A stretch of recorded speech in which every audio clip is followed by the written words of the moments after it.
Hello and welcome back to another episode of The Spectrum Show. Today we're joined here by me, Darren. I'm Roshan. My name is Ali.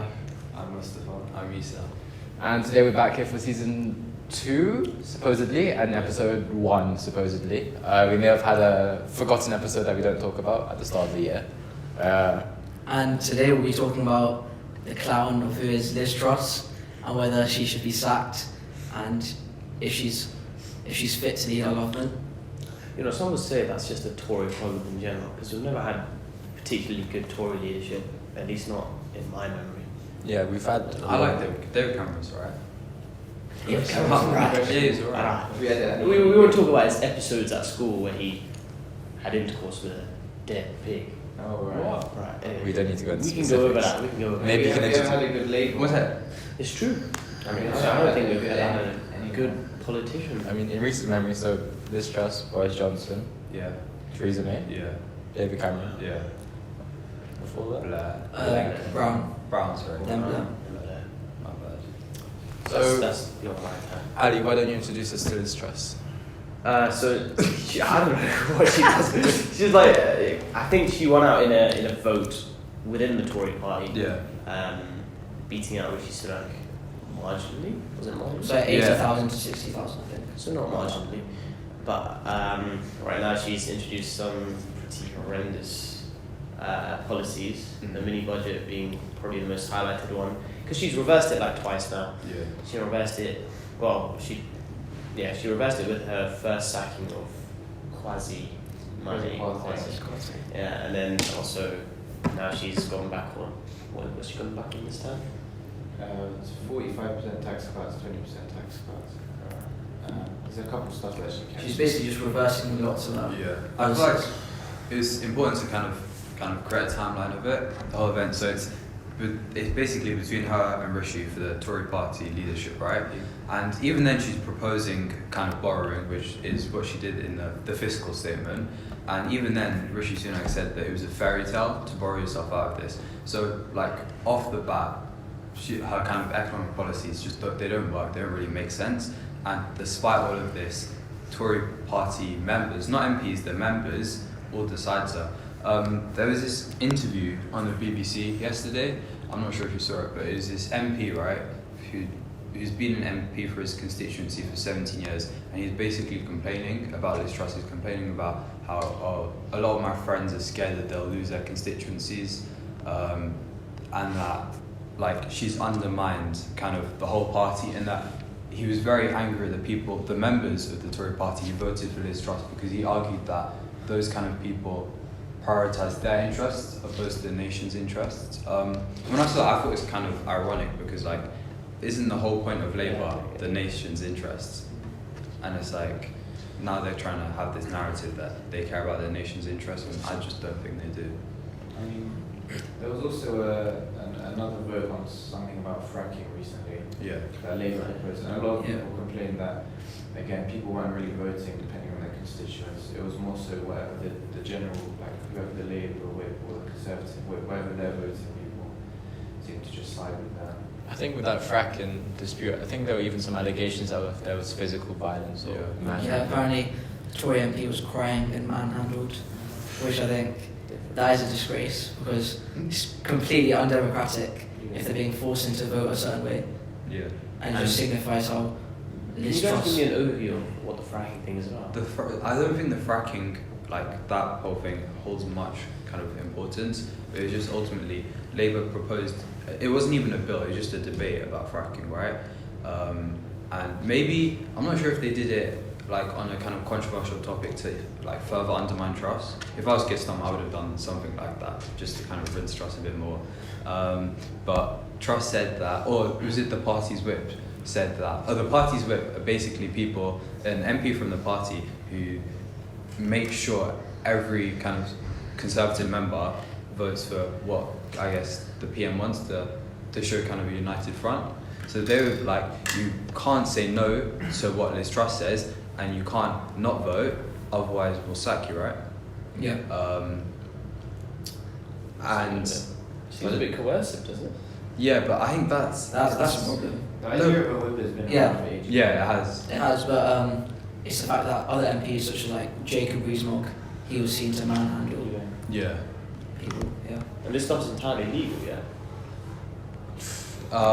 Well, not the manhandling. They're gonna have an investigation. Well, having a whip makes sense, right? Yeah. It Because does. if you are trying to lead a government, you'd want someone. But Yeah, for if it's as forceful as that, then obviously, And then the whip resigned last night, Supposedly. and then unresigned this morning. Yeah. So I mean, like the whole party's in shambles. Also, the Home Secretary also resigned. Yeah. Have you read the letter?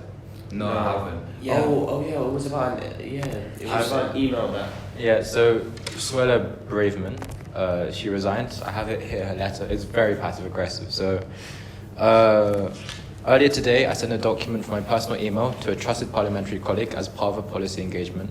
So I think that's the reason she said she resigned, because she sent a private document via her personal email, which is technically not allowed, but isn't really considered to the extent where you should resign for it. So she said, as soon as I realized my mistake, I rapidly reported this to an official council, so on and so forth, pretending we haven't made mistakes, carrying on as if everyone can't see that we've made them, and hoping that things will magically come right is not a serious politics. The politics, yeah. So whether you like it or not, that's very much targeted at Liz Truss. But it's not in a government's nature to admit to their mistakes. I mean, It's she's not in their resigning. No, but I think she Quasi- realises this government's failed. So Yeah. I mean, and you can't have the head of a government like Liz Truss. You can't openly admit to her mistakes because that's just going to undermine her public confidence. she kind of has through her U-turns. Yeah, the U-turns are admitting her. She might not have to say it, but everyone knows it. Everyone knows she's kind of like a wasted She did. space. I think there was an interview where she said. There's an interview where she said, "I did make a mistake and I'm sorry for that." She said that outwardly. So yeah, I do believe so at least.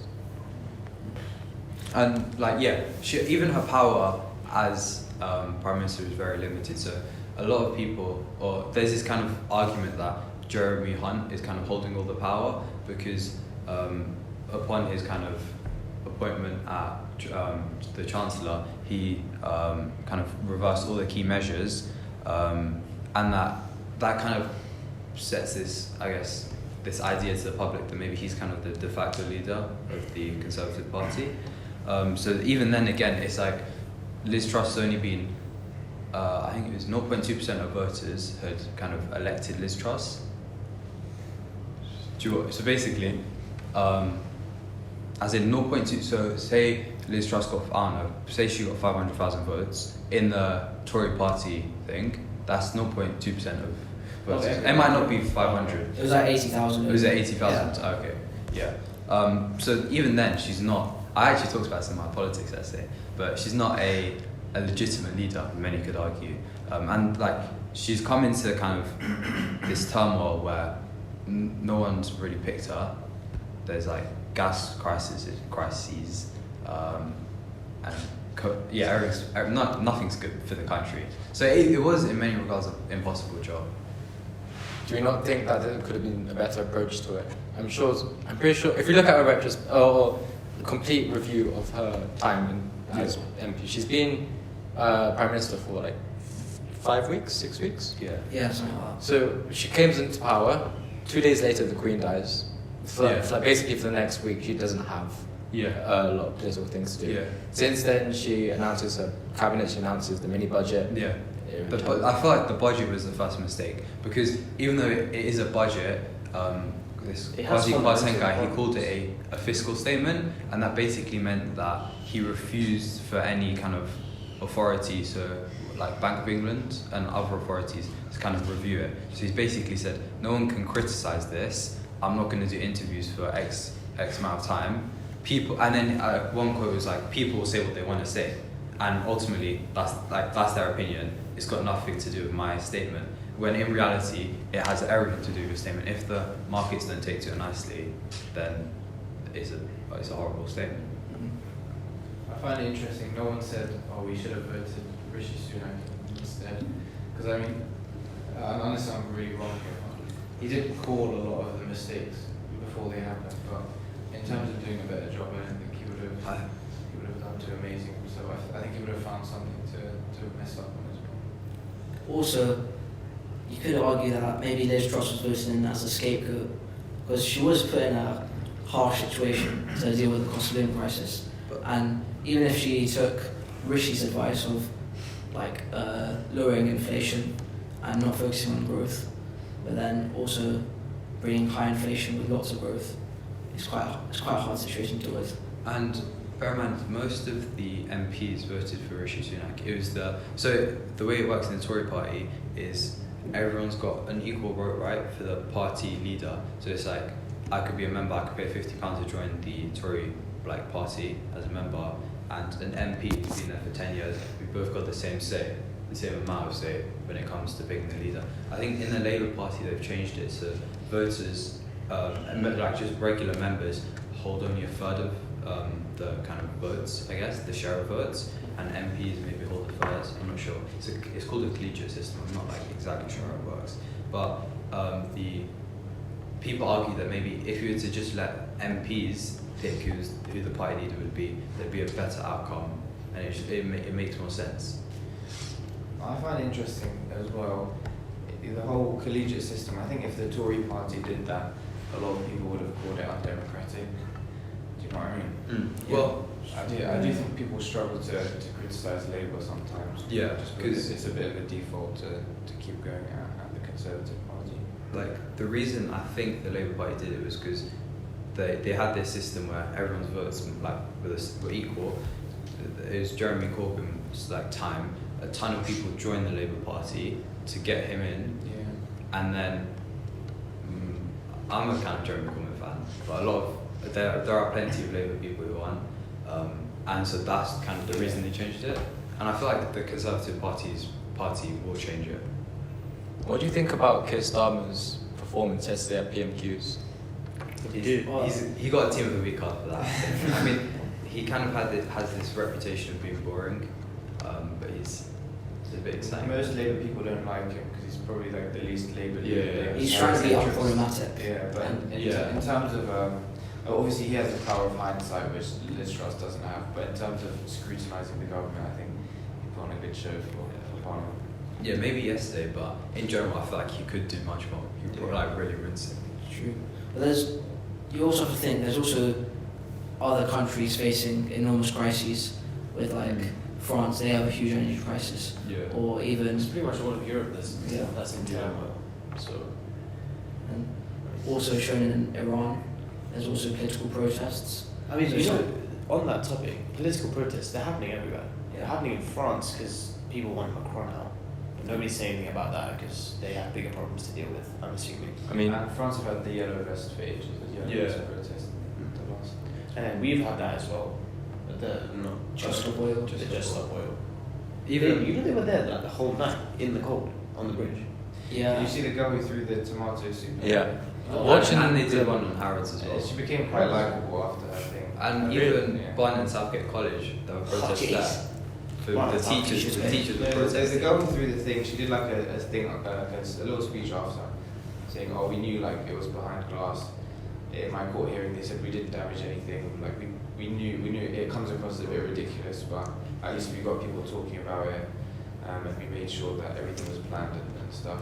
I mean, although she had good intentions, the reaction I've seen online is like, why you attack Van Gogh rather than going for other things? Honestly though, if there's no damage, I can't lie. I think it's actually Yeah, I a think good just idea. it's a famous painting. That's Yeah. why. Yeah, it's No, just but making a statement. this but press it's group has actually made a lot of impact because we've been talking about them a lot. Yeah, but there's a over big the difference past. between talking and action. I just don't think they're big enough. That's true, to but cause they've damage. emerged onto the scene. Like, I don't agree with the road ones. yeah, that's But true. the guy who ran on the football pitch, like that's pretty good. Oh, the Everton game. Yeah, that's better than He got arrested. That's better than being on a road. What happened in this Yeah. football game? He got locked. This was like last season. So he ran on the pitch and then like do you know the zip locks? Yeah. He zip locked himself onto the post. So like for the 2-3 minutes until they get him out, he's got his little moment. Yeah. I think the throwing stuff at the paintings was pretty effective as well. The roads ones are terrible. That people need to. The road ones, they just look like a nuisance. They're just trying to be a nuisance. Like you see them, they're very passive in what they do. They just sit on the roads, you pull them off, the and next one run back comes, home. And people who try and move them end up getting Yeah. their own charges pressed against them. I remember seeing a video on the road blockades, and somebody said, "Why don't you go protest in India or China?" Saying that they have incredible emissions, so much more than the West, or arguably at Or least even like Britain. But I guess they entrance aren't into Indian or countries. Chinese, so. Yeah, fair enough. It's harder to get into India. And also their rights will be protected. Yeah. They just get And persecuted. it's hard enough to get to China as well. I mean, You act out against the government and you're gone. Yeah. Like you talk against them, you don't even have to protest. Like lots of journalists, obviously, even like social media influencers, they speak out against the government, and then you just don't hear from them until maybe like 2 months, and then they've been like, they don't say it outwardly, but it's like, I realize my actions were wrong. You can kind of tell they've been indoctrinated. as in domestic YouTubers or foreign? Domestic. And Yeah, that was the case in Iran. as well. Yeah. There was an Iranian rock climber who was competing outside of Iran. She didn't wear her hijab, and then she left the games mid tournament and went back to Iran, and most likely supposedly arrested by now. Wasn't there also an Iranian gymnast who didn't wear her hijab? I mean, it all started. I'm not sure what the woman's occupation was, but she wasn't wearing a hijab. Oh, no, She was wearing it, she wasn't wearing it improperly. And then these blokes from who were part of the Iranian The government. etiquette police. Yeah, they went to like I don't know, teach her a lesson and ended up killing her. I'm talking about What? The What first, is- Yeah, Mahsa the Amini. first, and that's caused this whole like ripple effect. And I mean, yeah, it's in front of the whole world now. So I guess because we've got like a Muslim family, Muslim education, Yeah. and we all have formed our own views kind of on the hijab. But like, what do you two think? Well, firstly, I'd say Like, just genuinely. I'd say it's quite unfair to judge it because of the Western media, because they're so one-sided towards that it's such against Iran. But of course, I agree that there should be personal freedom, and you shouldn't have to wear a hijab, but it might be extenuated in the media.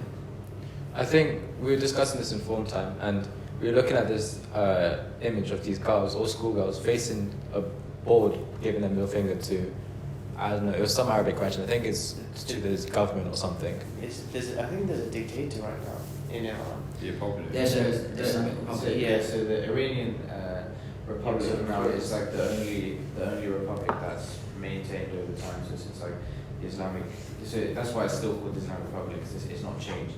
So like I think that's where a lot of deep-rooted fundamentalists their views come from. But then when you mix that with like power and corruption and money, you end up like forcing a religion upon everyone, which is like entirely against all Yeah. religion. I think- And it's not just forcing a religion; it's forcing a brand of the religion. Yeah. Because Yeah. there is no punishment for not wearing the hijab. Really? That's something they've created. There's Not nothing that mentioned like a about. person can't tell you can or you can't wear a hijab. That's like a woman's choice. The religion tells A women different story. to wear their hijab. Does that mean like women like a woman can still physically not wear it? Do you understand what I mean? That's between her and like her. Do you know what it specifically says in the In Quran? the Quran, it says that there's no punishment in the Quran. I mean, like humans have a freedom of choice. Like nothing can take that away. That's the biggest aspect of humanity there is. That's what it is to be human. I just feel like in media there's this kind of they mix a specific country, not even a country, a dictator's views with religion when they're Yeah. But completely. that's entirely their fault. Because the dictators brand the country the Islamic Republic of. Yeah. So how can they not? And it's just like- stupid on their part. I think it's very easy to look at this case study and think, oh, it's just Islam inhibiting like the rights of women. Yeah. But if you look properly and like look at the history of Iran, where a lot of it can be on the blame of Western powers, like putting such people in power. Also, I think if there's an interesting parallel between France, where France girls and India as girls are being told they can't wear it, and then the sort of like the radical liberals are saying no, but this is your freedom.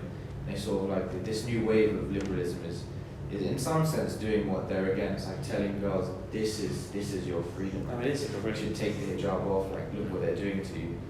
And then in Iran we have like the girls cutting their hair and burning their hijabs. I So think- it's quite an interesting parallel. You see online, there was this protest all going around, like in France they're fighting to wear the hijab, in Iran they're fighting to take off the hijab. Yeah. In both cases it's just women fighting for freedom. Yeah, exactly.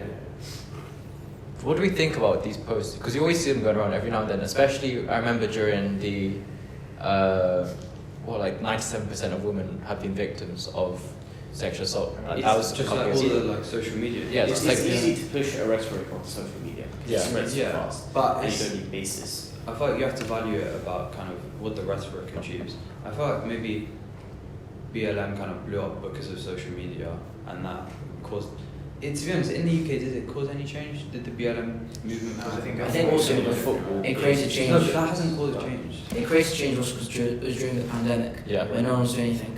So the Everyone only thing was they saw online. was Even on if you look social at media. sort of the fall of the Met Police's structure, you could argue that came a lot from the importance of BLM and how they changed a lot of people in the UK police based off of things to do against ethnic minorities.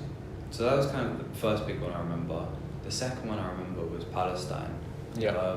But it's like, I went to a Palestine march.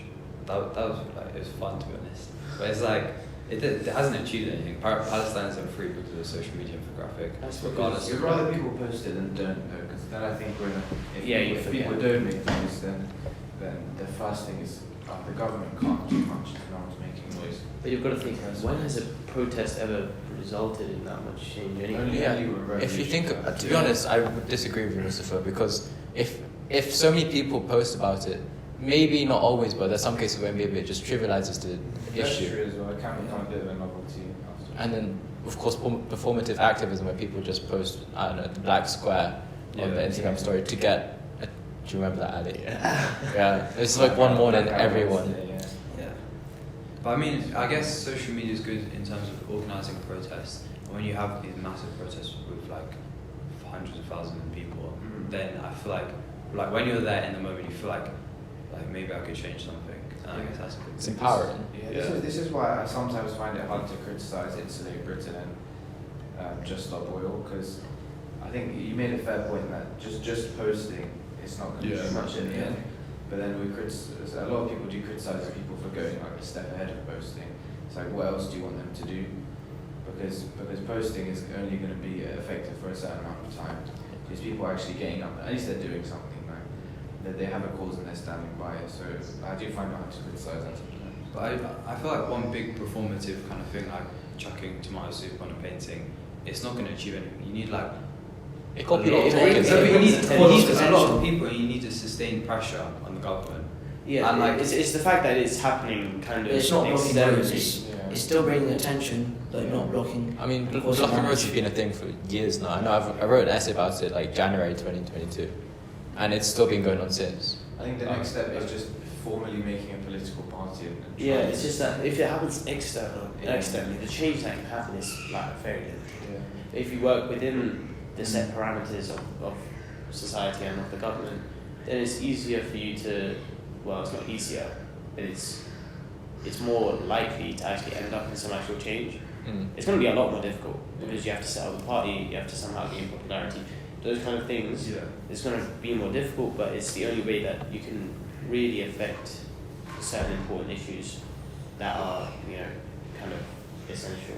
But I feel like the more important kind of forms of media are being properly utilised by those kind of groups. Like if you could group up Insular Britain, Just Stop Oil, all those kind of groups, put a face to it, and put that face But kind they're of going to call on it a all cult. costs. It's very easily. If I was the government, I would easily call it that's a cult. It's clearly a cult.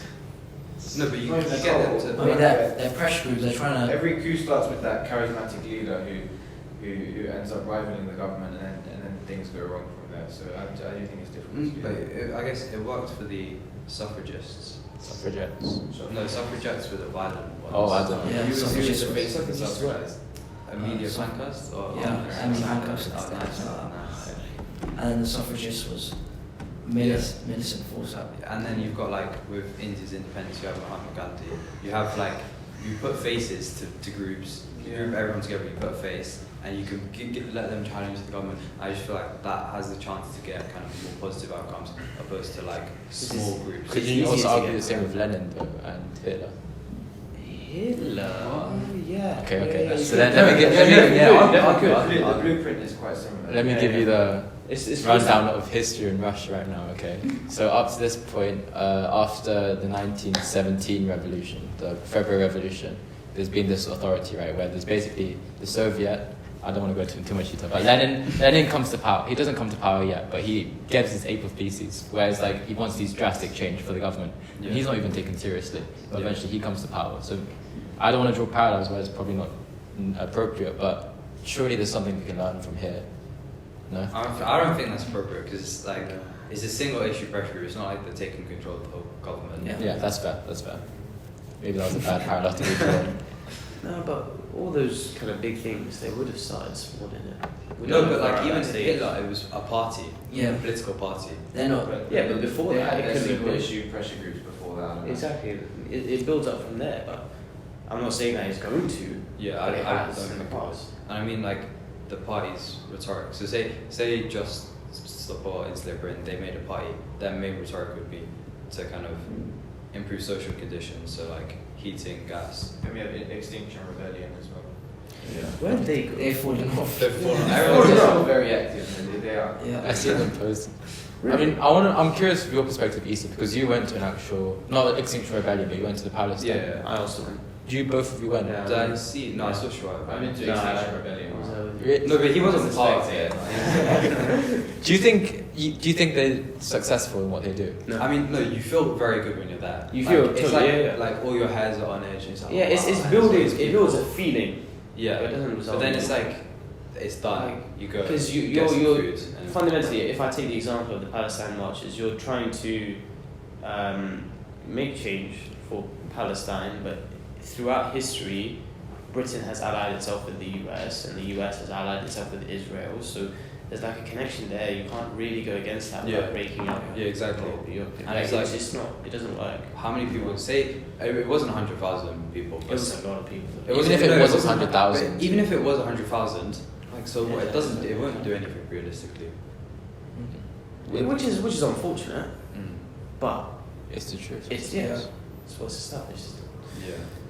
If there was a better way, it would probably be, bringing it up in actual government. But Yeah, I guess it's the flaw of the modern No, democratic system. even in government, there was a Labour. The Irish guy.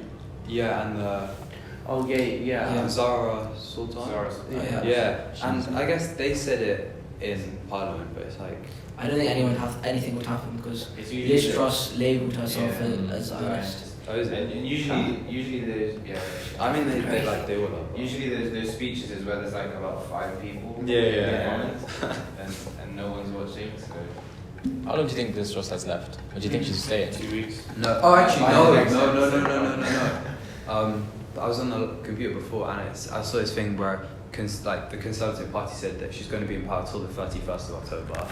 Okay, so we've got to get this episode out quick then. 2 weeks. 2 weeks. She'll be gone. And then, yeah, I think she'll be gone, but I don't know. We'll see, because maybe she stays until 31st, the kind of storm dies down. What happens The after media that? storm dies down, and then.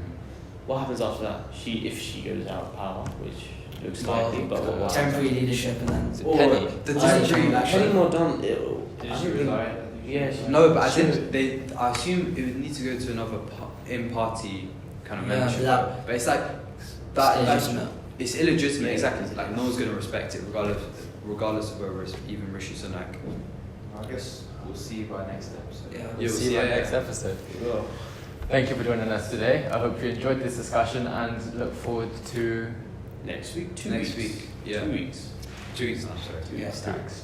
Thank you very Well, much. I'll pace then. See you. We interrupt this program to bring you a special bulletin. Liz Truss is set to resign. The political editor of Sky News has just reported at 1:30 that Liz Truss is about to announce that she's going to resign. That's just coming straight after we. Yeah.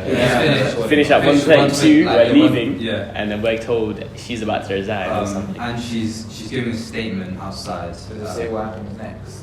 Oh, should I Read a bit. Okay. Liz Truss has announced she's resigning as Prime Minister. She said, I recognise though that given the situation I cannot deliver the mandate on which I was elected by the Conservative Party. I have therefore spoken to His Majesty the King to notify him that I am resigning as leader of the Conservative Party.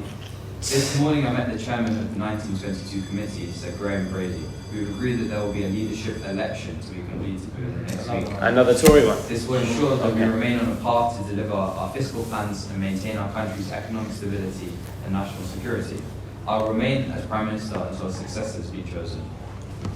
Wow. Rishi Sunak's probably gassed right now. No, I don't think. He's sure. Yeah, he won't come in. He won't. He won't. Who do you think Alright, is? who then? Jeremy Hunt. Who is it? Jeremy Hunt probably because yeah. why would Jeremy Rishi Hunt? Sunak want to come in at Rishi- such a time where the Oh, Conservative yeah, Party's that's true, hated but Rishi Sunak's clouded. and his Yeah, leadership and- is illegitimate? Yeah, But, he's but not going to get another shot. if he's the best man for the job, He won't. He will. Like after when the next general election happens, they will win, and then yeah, in the next general election. Let's do That's predictions. very Next PM. Alright, yeah. elections. From next there. game. Okay, Can I say what Penny do to? Penny Morton? Is that who? That's my set. Jeremy Hunt. I'd agree, Jeremy Hunt is on. Rishi Sunak. think Rishi has a chance. I like Okay. how you Yes, who do you think? Next Prime Minister. Yeah. Honestly, no clue. Yeah, well, that's a good way to end. That's a good way to end. Actually, you could be right. Say Keir Starmer, go on. Say Boris Say Johnson. Keir Starmer. Say Boris Keir Starmer. Johnson comes. Keir Starmer Oh, yeah, was, it's okay. He's calling for a general election. He's like, there needs to be general elections. But are they going to boost it? I'm going to change it. I'm going to go for Keir Starmer. You're going for Keir Starmer. I'm going to go Maybe. for Rishi Sunak then. Alright, cool. Well, Rishi well, Sunak, Jeremy Hunt, Yeah. Keir Starmer. Sweet Starmer. Let's see how it goes 2 weeks from now. We'll See you then. Thank you very much.